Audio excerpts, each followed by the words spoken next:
আমি কিন্তু হিন্দু না মুসলমান।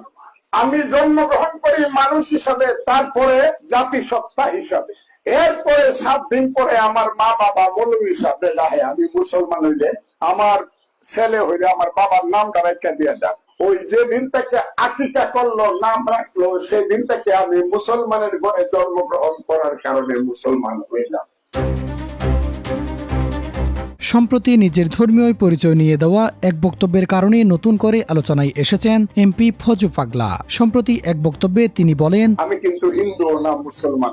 তবে আমার বাবা একজন মুসলমান ছিলেন, সে হিসেবে মানুষ আমাকে মুসলমান মনে করে। তার এই মন্তব্য প্রকাশের পর সামাজিক যোগাযোগ মাধ্যমে শুরু হয়েছে ব্যাপক আলোচনা ও প্রতিক্রিয়া।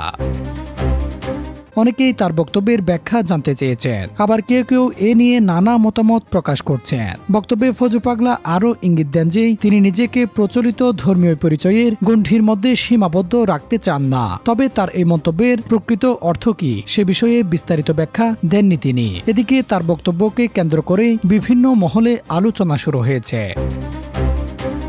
কেউ কেউ এটিকে ব্যক্তিগত বিশ্বাসের প্রকাশ হিসেবে দেখছেন, আবার কেউ বলছেন একজন জনপ্রতিনিধির এমন বক্তব্য জনমনে নানা প্রশ্ন তৈরি করতে পারে। সামাজিক যোগাযোগ মাধ্যমেও বিষয়টি নিয়ে চলছে তর্ক বিতর্ক।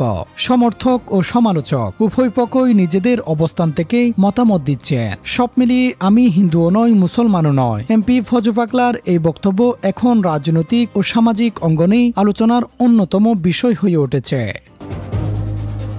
Desk report, true news.